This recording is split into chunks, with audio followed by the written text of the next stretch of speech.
Good morning. I'm Councillor Gord Perks and I am the chair of the Planning and Housing Committee. I have confirmed with the clerk that we have quorum and I'm calling meeting 19 to order. Welcome everyone. It's a bit of a quiet room today.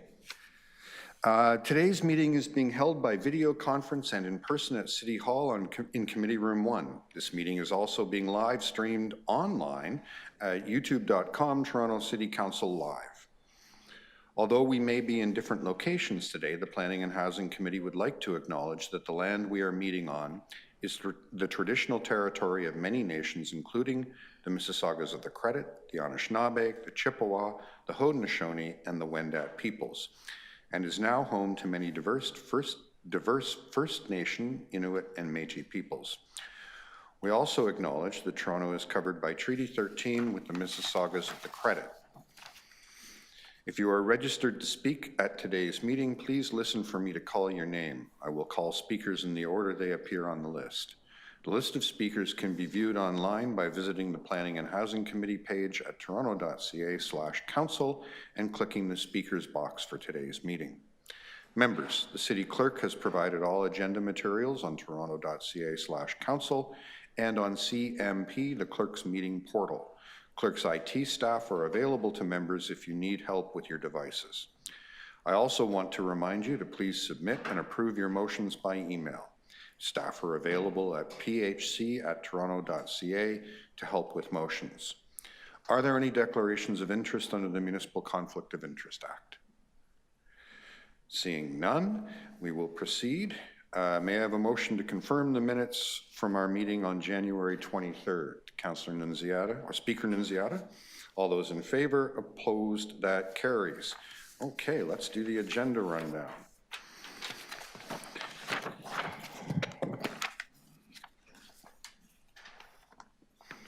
PH 19.1, 2 College Street, area-specific amendments to the sign bylaw. Councillor Bradford would like to hold. I actually submitted deferral on 1, 2, and 3. So you'll hold 1, 2, and 3, and we'll get there when we get there. Okay, PH 19.2 also held. PH 19.3 also held. PH 19.4, facilitating building approvals for modular construction and streamlining Toronto's buildings certified plans program update. Okay, I have a motion on it. I'll show you in a minute. So we'll hold that in Councillor Bradford's name also. PH 19.5, 667 King Street West, notice of intention to designate a property under Part 4, Section 29 of the Ontario Heritage Act. No holds, so I'll move it. All in favor, opposed, carried. Item PH 19.6, 877 885 Lawrence Avenue East, notice of intention to designate a property under Part 4, Section 29 of the Ontario Heritage Act. Does anyone want to move it? Okay, I'll move it. All in favor, opposed, carried. Item PH 19.7, 1660 Kingston Road, notice of intention to designate a property under Part 4, Section 29 of the Ontario Heritage Act. I'll move that. All those in favor, opposed, carried. Item PH 19.8, 2930 Lakeshore Boulevard West, notice of intention to designate a property under Part 4, Section 29 of the Ontario Heritage Act. I'll move that. All those in favor, opposed, carried. Item PH 19.9, delegated inclusion of listed properties on the Heritage Register. Okay, it's for information, so I'll move receipt. All those in favor, opposed, carried. Item 19.10, replacement units for Demovicted dwelling room tenants. There are deputants, and I believe that Councillor Matlow has an item he would like to introduce to add to the agenda. Yes. So PH 19, I guess it will be 11. Signage to identify privately owned publicly accessible spaces. That's correct. So we'll get that circulated to the members and then we can deal with it when the members have had a chance to review. Okay. That takes us back to the beginning of the agenda. Where am I? Which is 2 College Street area-specific amendments to the sign bylaw.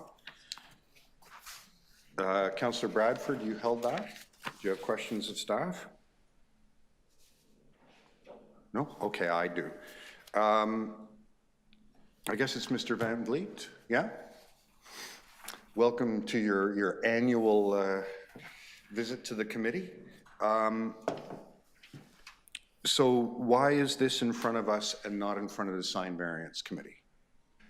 So through you, Mr. Chair, the applications were made prior to changes that were made to the sign bylaw last year by this committee and council, that if it had come in 2024, it would have been directed automatically to the sign variance committee because the nature of the application and most of the matters within this application are more properly before the sign variance committee than before council.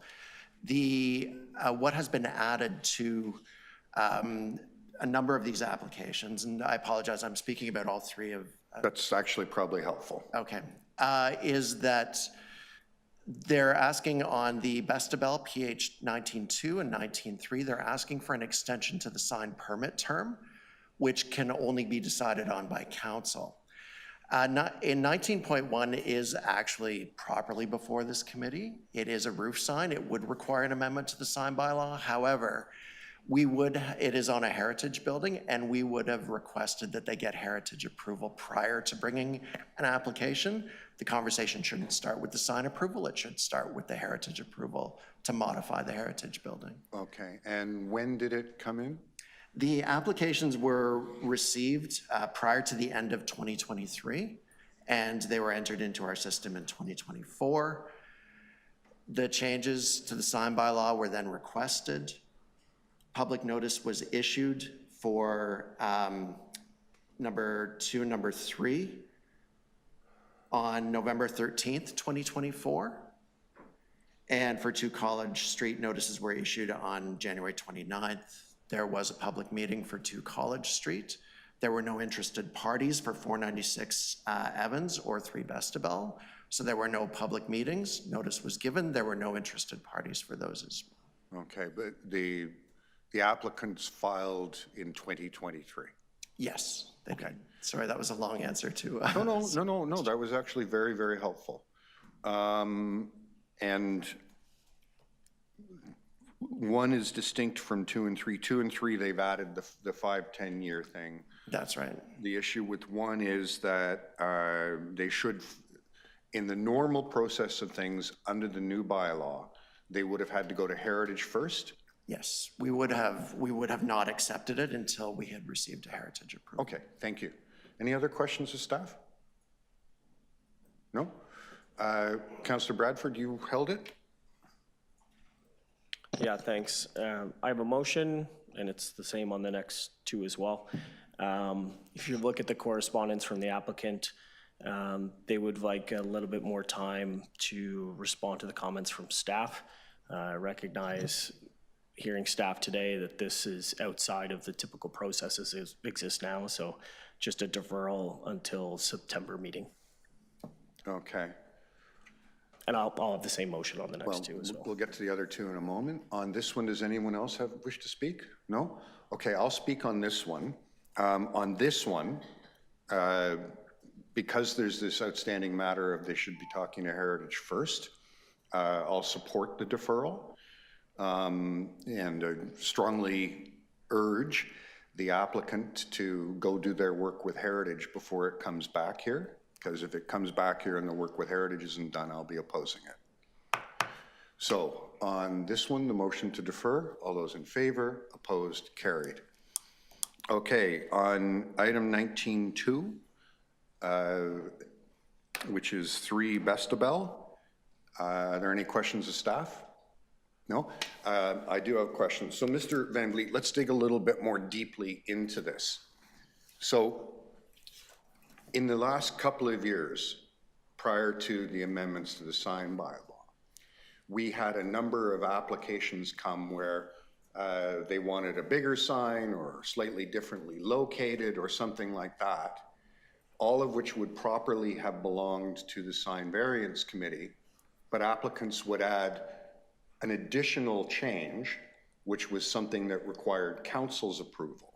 Is that what's happened here? Mr. Chair, yes, that's correct. And under the sign bylaw as exists today, we don't permit that way around anymore, and this would have gone to the sign variance committee. That's right. The application would have been split and sent to the sign variance committee, all the attributes of the sign, the height, the location, the size, because they require a very technical analysis, would go to the sign variance committee, and the policy issue of extending a permit term, which is a larger question, would go to council. And they in would have isolation. required both approvals. They would require both approvals. Right. So, okay. So council is very deliberately, first we delegated the authority on the technical stuff. And then when we found we were getting these blended ones, we said, no, we don't want the blended ones. The technical ones belong to the sign variance committee. Correct? That's right. Yes. Council Okay. created the sign variance committee to hear those technical matters. Right. And the applicant could have chosen, if they wanted to, back in 2023 when they filed, to go to the sign variance committee for those variances, get that approval, if they did, and then come for the change in length of term separately to council. That was available to them always. That was always available to them, and it was offered to them after the bylaw had been changed. It was offered to them. Thank you. Are there any other questions? No? To speak, Councillor Bradford? Thanks through you, Chair. Motion to defer this to September. Same thing, looking at the correspondence from the applicant. They'd like some more time to work with staff on this. It's fine. Okay. Does anyone else wish to speak? No? I won't be supporting the deferral on this one. A couple of things to be aware of. The industry knew very well, and were told by staff, that the technical pieces belong to the sign variance committee, and the issue of changing the length of time that the sign was permitted for was a council matter. Nevertheless, the applicant chose to bundle it all and bring it here to council. Now, I've been here a while, and I think most people in the room have, and we all know that council decided that we were going to stop deciding on sign variances as a political matter where we're subject to lobbying and big council debates and wasting council's time, because we felt that we had approved a general sign bylaw and that small variances having to do with the particulars of a property were similar to the Committee of Adjustment, a matter for a hearing at the sign variance committee. Some applicants had decided, well, you know, my odds at the sign variance committee aren't so good, so I'm going to bundle it all and try to get it approved politically rather than technically. And this committee and Toronto City Council took offense to that and objected to that and went back and changed the sign bylaw saying, no, we're not interested in doing it that way. That's the first thing to bear in mind. The second thing to bear in mind is the applicant, you know, based on the correspondence, wants a deferral. And this is quite puzzling to me. If they wanted, like, if this has been so difficult for them and they need extra time, we have to be mindful of the fact that they filed this over a year ago. They've had plenty of time to work with staff, to figure out, you know, their own business case, do all of that work. Interestingly, what they're not doing is withdrawing this and coming back with a new and different application, because if they did that, they'd have to follow the rules the way they were intended to be followed. So no, I'm afraid on this one I can't support a deferral. So, anyone else wish to speak? No? Okay, on Councillor Bradford's motion to defer, all those in favor? I've lost 1, 2, 3. All those opposed? 1, 2. Okay, so that's deferred. Item 3, which is 19.3496 Evans Avenue, area-specific amendment to the sign bylaw. Councillor Bradford, I imagine this is all the same issues, so we don't need to speak to it. You're just going to move your deferral. I'll be voting against. Oh, and I should mention on this one and the previous one, I have consulted with the local councillor, and she doesn't support deferral. She supports the staff recommendations. And this is Councillor Morley. Councillor Morley, I've spoken directly with her, yeah. Okay, so on Councillor Bradford's motion to defer, all those in favor? 1, 2, 3, opposed, 1, 2, so that's deferred as well. Okay, item 4, facilitating building approvals for modular construction and streamlining Toronto's building certified plans program update. Councillor Bradford, you held this one.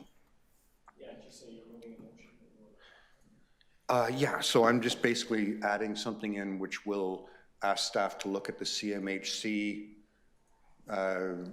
proposed Ontario model and review it and come back to us with their advice.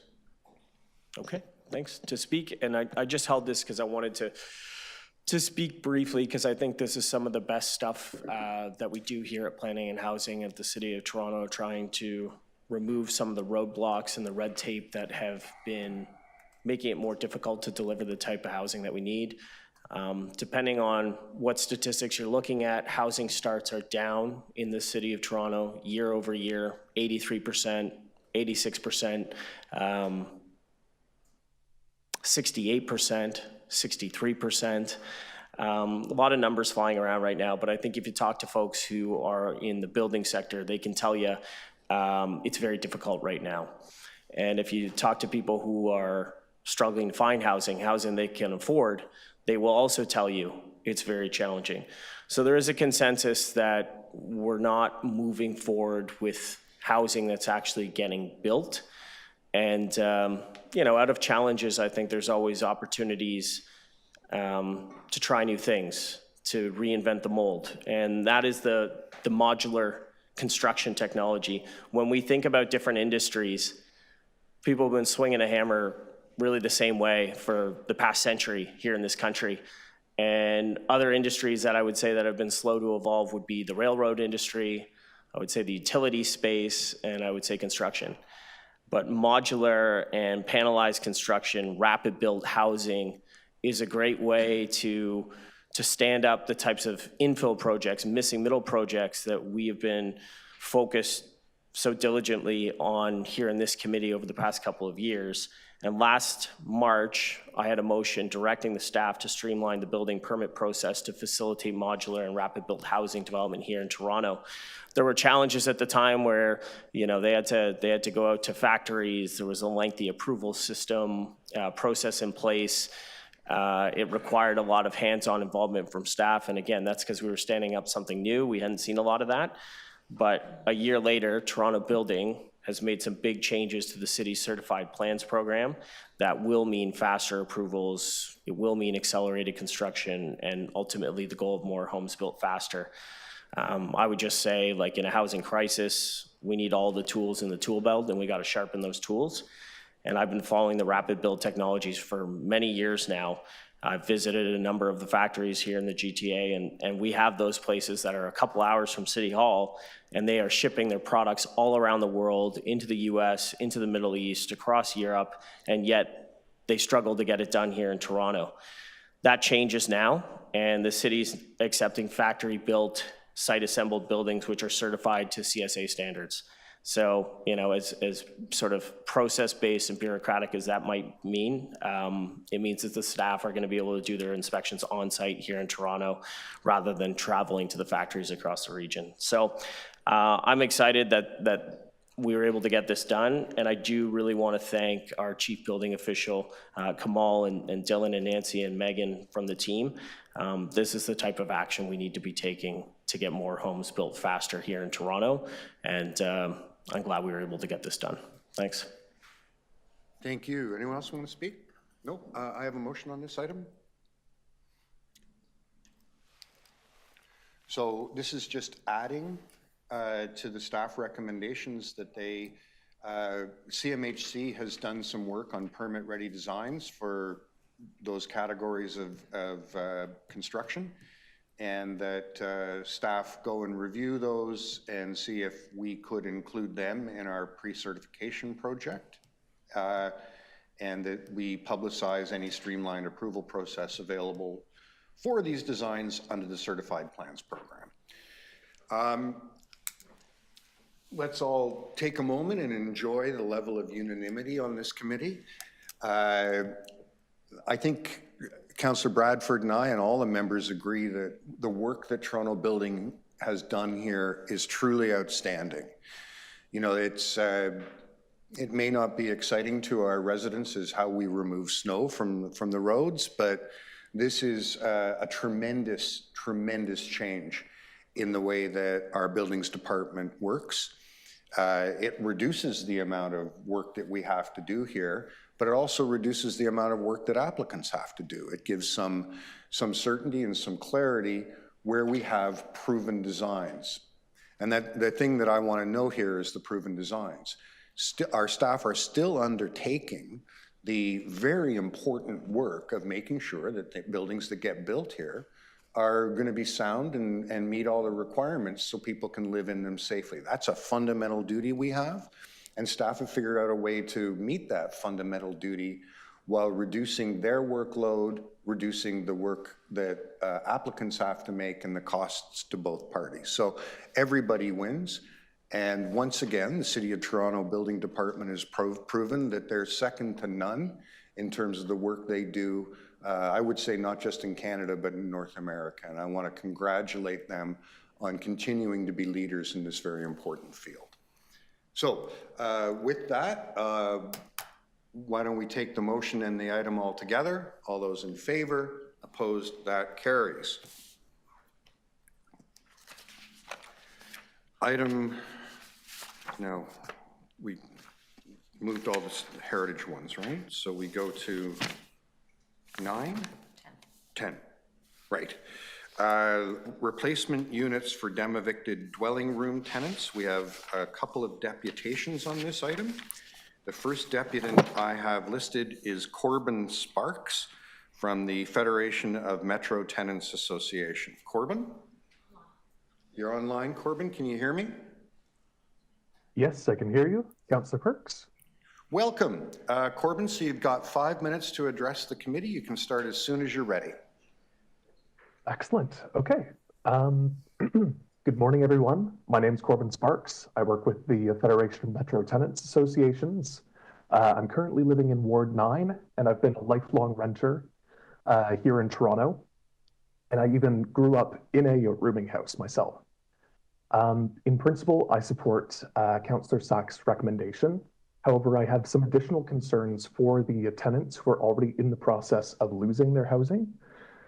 So at the Federation of Metro Tenants Associations, I work directly with rooming house tenants who live in unlicensed multi-tenant homes. These tenants face numerous challenges, I'm sure you're all aware, but one of the most pervasive is the lack of affordable housing in the city. I've heard from many rooming house tenants at this point that even if they wanted to move, they can't find anywhere else they can afford to live.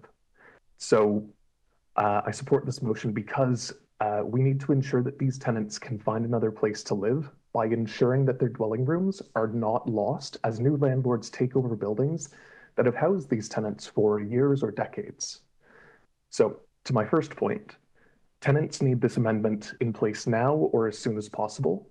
There are many buildings that are already undergoing demolitions of dwelling rooms. And in theory, each dwelling room would house one tenant, but I've already seen many cases where 2 to 4 people will be splitting one dwelling room just to be able to afford a place to live. So in a case like this, where there are 4 tenants, demolishing 6 units or 6 dwelling rooms could result in up to 24 tenants being evicted. And the more tenants there are that are looking for a new home in a short time, the more chance that they're not going to be able to find anything else affordable in the city. Now, to my second point, the tenants who are losing their homes right now, they need additional relocation assistance, especially related to implementing the multi-tenant house bylaw. In the short time I've been working with rooming house tenants at the Federation of Metro Tenants Associations, I've already encountered many ongoing evictions and the aftermath of past evictions.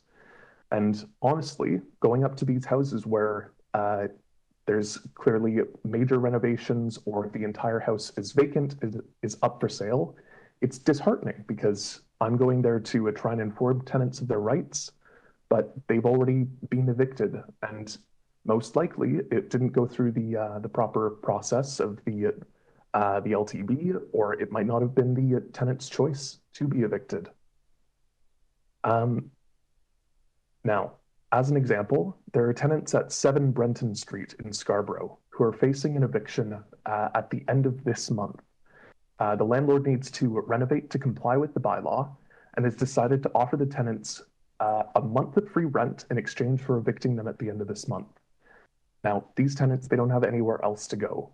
They've told me personally, and they've even told the bylaw officers coming to inspect the property that they can't find anywhere else affordable to live in this city. And if these tenants don't stand up their rights against this eviction, they could end up homeless.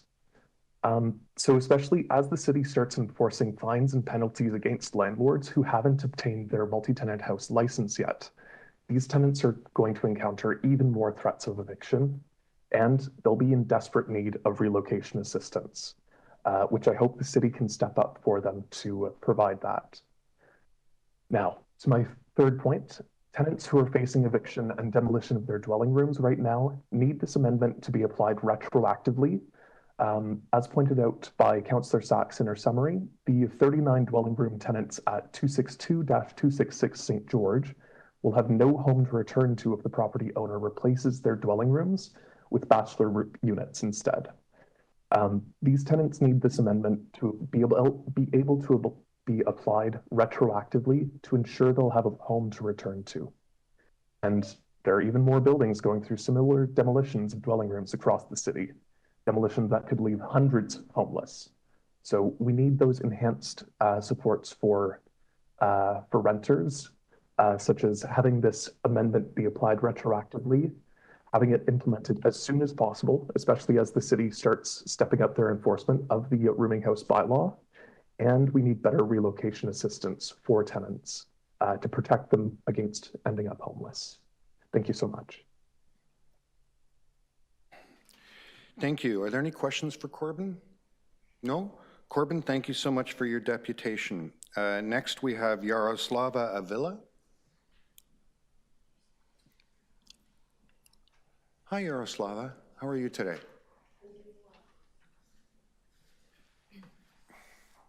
Just in time.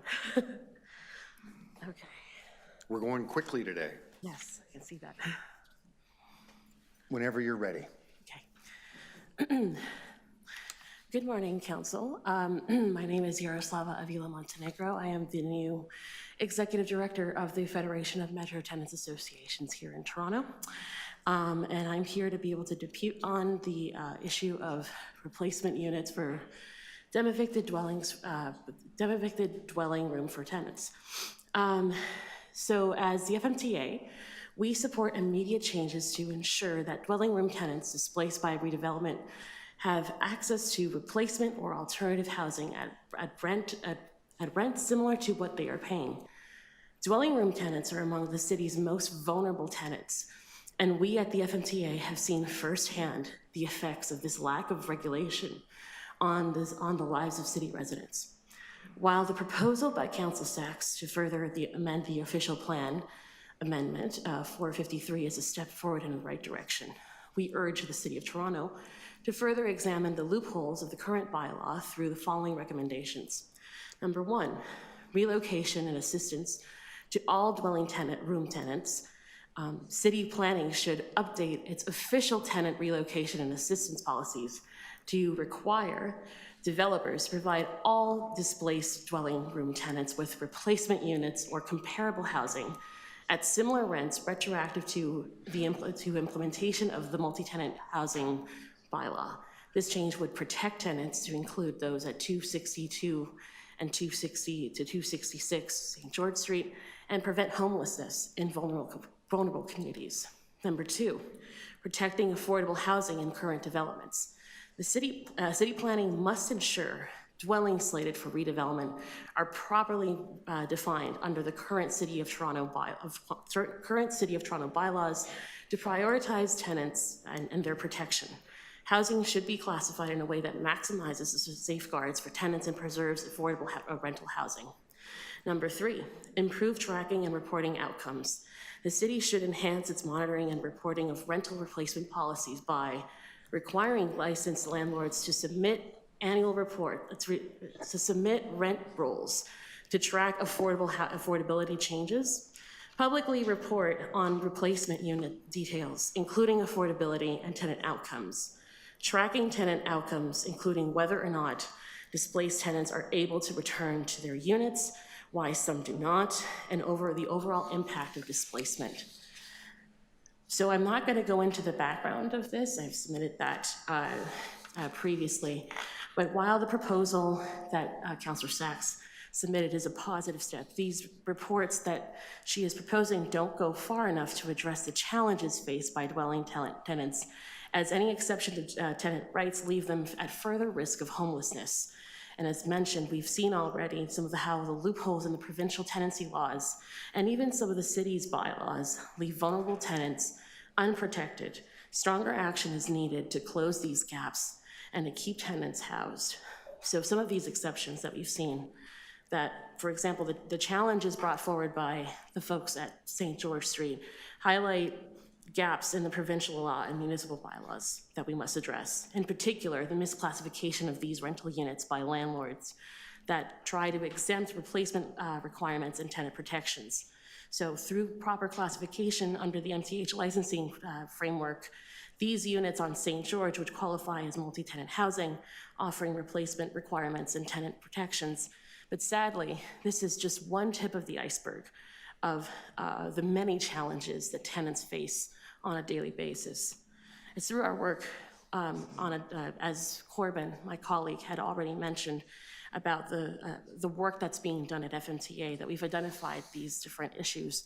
One of the main shortfalls is that it focuses primarily, this bylaw focuses primarily on enforcing building standards and ensuring landlord compliance, but fails to adequately examine the tenant outcomes or to provide necessary support for those displaced as a result of enforcement actions or unscrupulous landlords. A clear example of this shortcoming is seen at 30 Charles Street East, where units were illegally converted into multi-tenant housing, violating city regulations.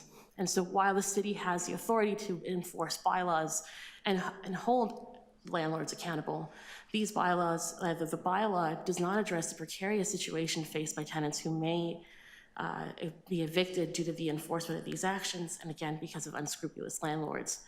The tenants in such scenarios often find themselves without adequate protections or alternative housing options, highlighting a significant gap in the bylaws framework that prioritizes compliance over the well-being and stability of vulnerable renters. This oversight underscores the need for a more tenant-centered approach that considers the human impact of housing enforcement and provides robust support systems that for those affected. Landlords are also increasingly exploiting loopholes in the Provincial Residential Tenancies Act, particularly on the provision of allowing landlords to claim that they are living on the premises, to strip tenants of their rights by reclassifying occupants as roommates rather than tenants. This legal distinction.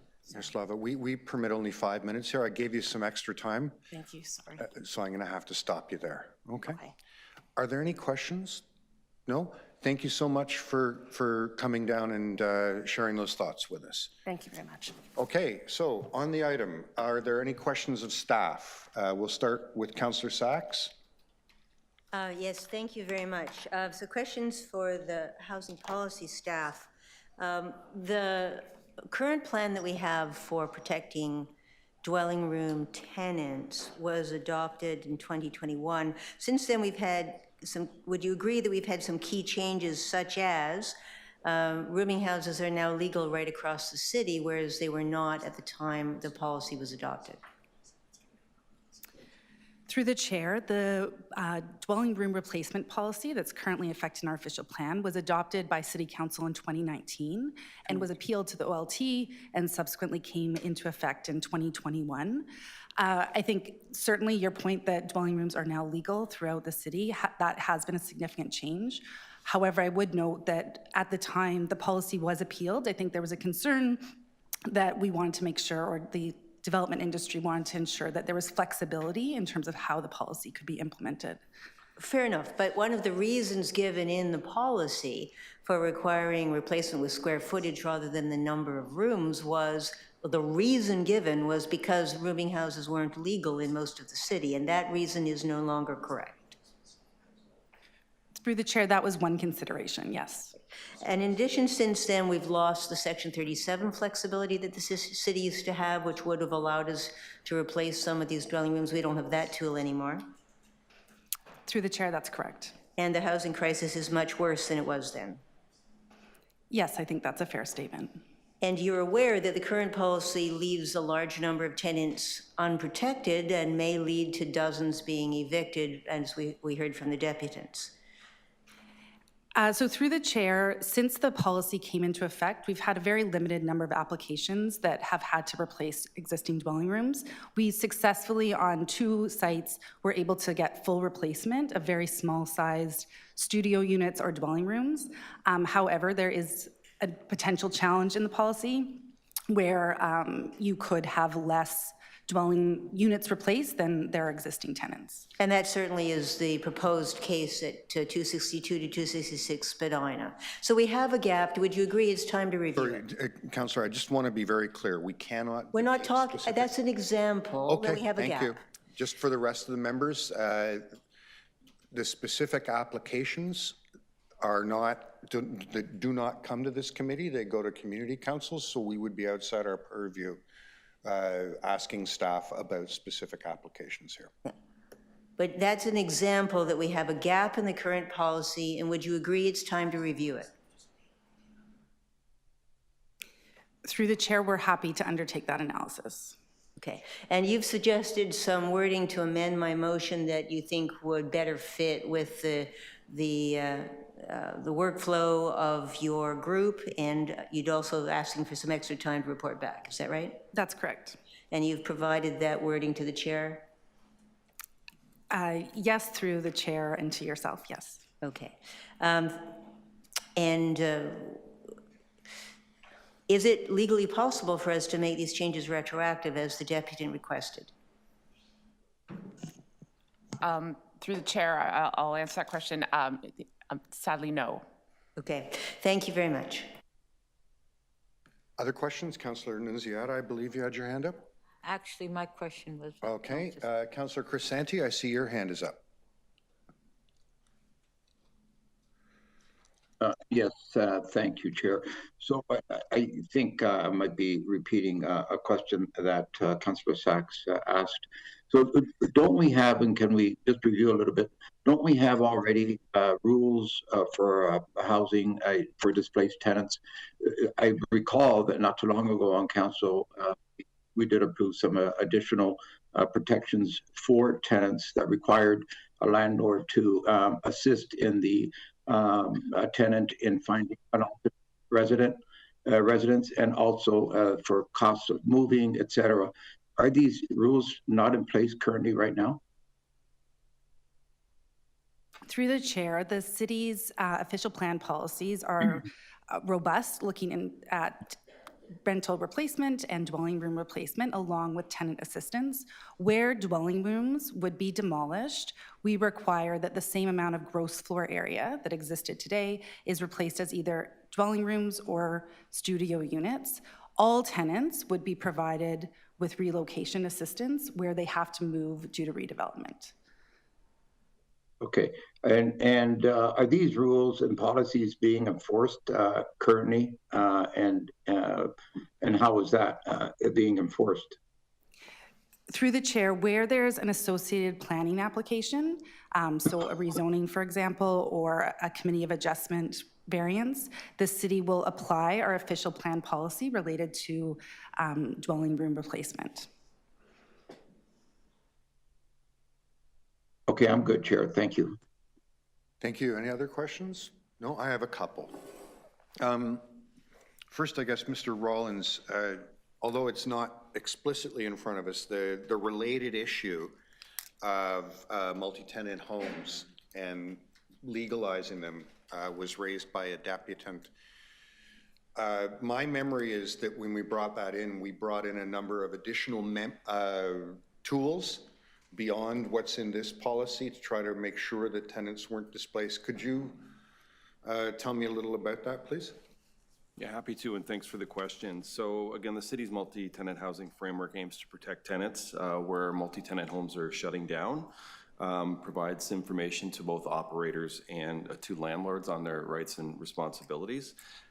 You're correct. When the multi-tenant home was brought in, the Housing Secretariat enhanced funding to some existing partners to make sure that tenants affected by the threat or actual shutting down of their multi-tenant homes were provided with information, support, and access so they can advocate for their rights and protect themselves. That included, from the Housing Secretariat's perspective, increased funding to the Federation of Metro Toronto Tenants Associations to actually get boots on the ground out to tenants to help them do that. Legal support provided for the Centre of Housing Rights so that they understood their obligations and rights and how to exercise them. And additionally, on the landlord side, we created a fund, I believe it's $3 million for 2025. Should a landlord have repairs required to maintain the building or get it up to standard, there was a ability to access funds to support them in that endeavor. Thank you. You're welcome. And I'm not sure if this is for Ms. Chorney or Ms. Matsumoto. Councillor Sachs was correct when she asked, wasn't the fact that multi-tenant homes were excluded one of the reasons that the rules are written the way they are? There were other reasons as well, right? To the chair, yes, correct. Part of the rationale for allowing for dwelling rooms to be replaced as rooms or studios was also feedback we received from the development industry in a consideration that new replacement dwelling rooms or units would be located in a new condominium, and thinking about how that could fit within the new structure. Right. And when we brought this policy in, it was controversial, and we actually had to fight hard to defend the city's position.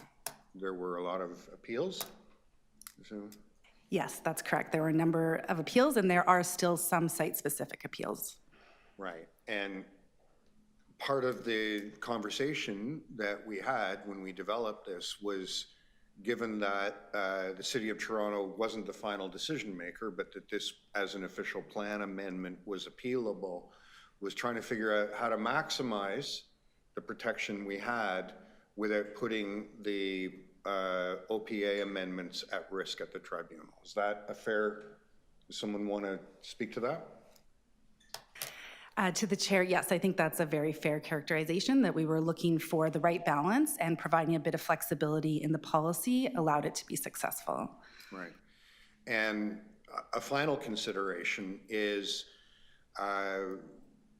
if we're replacing a dwelling unit and we have to move somebody out temporarily, there's a fairly extensive stock of dwelling units, but if we're trying to move someone temporarily into a dwelling room, there aren't a whole lot of spare dwelling rooms in the City of Toronto. Is that also fair?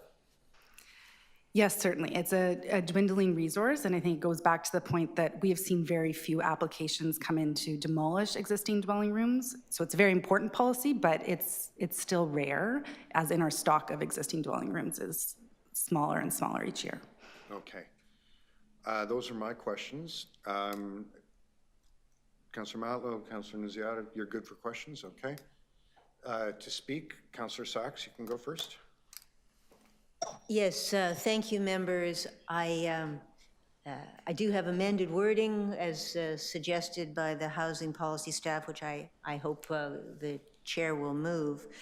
But it's true these applications have been rare, but when they do occur, they can be devastating. And the problem was drawn squarely to my attention because there is a pending application in my ward which would displace dozens of people They might get moving expenses, but then they're on their own, and they have nowhere to go. So this has really energized my community. There are a number of the declining supply of rooming houses are in my ward. They are really precious to the people who live there who have nowhere else to go except onto the street. So I wasn't as involved as Councillor Perks and Ms. Chorney and many others were in the very long, painful process of developing this policy and the appeals, and I know that there are limits to what the city can do. But I'm asking that we look again. As Ms. Chorney agreed, there have been some really key changes since 2019. We've lost Section 37. We have a far greater crisis in housing and homelessness. And we now do allow, rooming houses are legal, not that people are queuing up to build them or operate them, but rooming houses are legal across the city. And so I think it's time to look again at, can we do any better for these rooming house tenants? The answer may be no, but I think we deserve a really careful look at, could we do anything better rather than throw these dozens of people on the street because they have nowhere else to go. So I'm asking for your support to at least ask for the review, which the housing policy folks have agreed to do. Thank you. Thank you. Does anyone else wish to speak to that? No. Anyone else to speak? No? I'll just speak quickly. I do have a motion that was developed in consultation with Councillor Sachs and policy staff.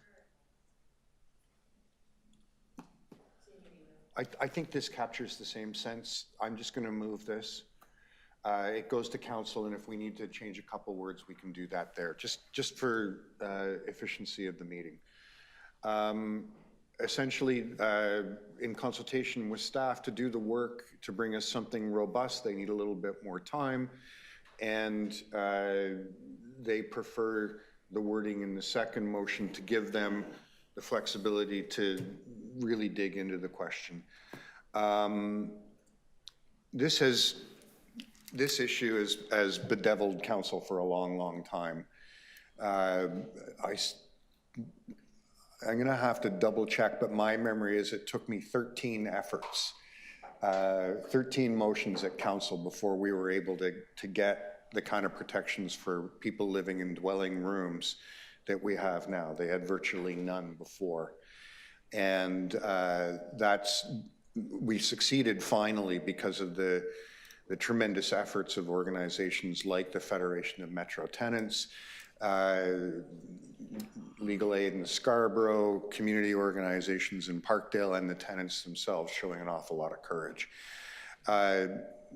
It continues to really grind my bones that we still don't have the kind of protections, the kind of guarantee of tenure that you would expect in a reasonable, in a fair and decent society here in Ontario. And largely that's because the two places where those decisions are ultimately made are Landlord-Tenant Tribunal and the Ontario Land Tribunal, both of which are entities controlled by and appointed by the province of Ontario. I don't know what their animus is against people who don't have high incomes and people who don't own their own property, but that animus is certainly there. And it particularly shows up with people in really low incomes who live in dwelling rooms. I want to salute the people who are continuing to advocate for better and tell them that this committee and council are with you, and we will keep pushing that envelope. And Councillor Sachs's motion is part of that journey. So with that, on the amended version, all those in favor? Opposed, that carries. And I believe that replaces the original. So yeah, okay, thank you. Item 11, which I don't even remember what it is.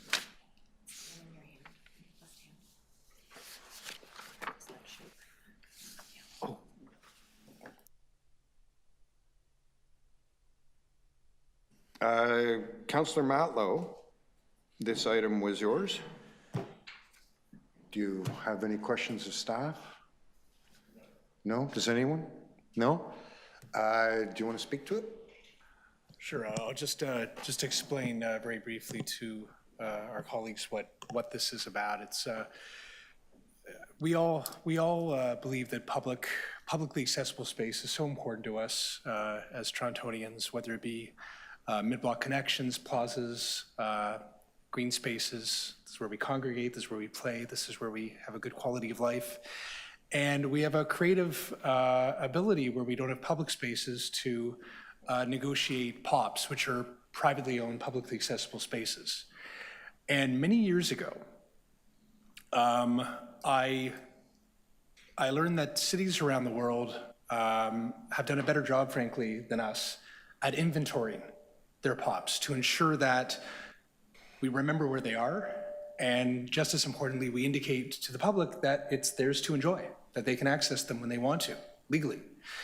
But over the years, historically, it was done by density bonuses. It was done by some kind of handshake, quasi-handshake agreements, where it wasn't entirely untitled. It wasn't in the bylaw always. And so we wanted to make sure that we really ensured that we knew where they were and that people knew where to go when they passed by. Some of them are designed in a way that actually look very exclusive. They look like sort of private condo spaces.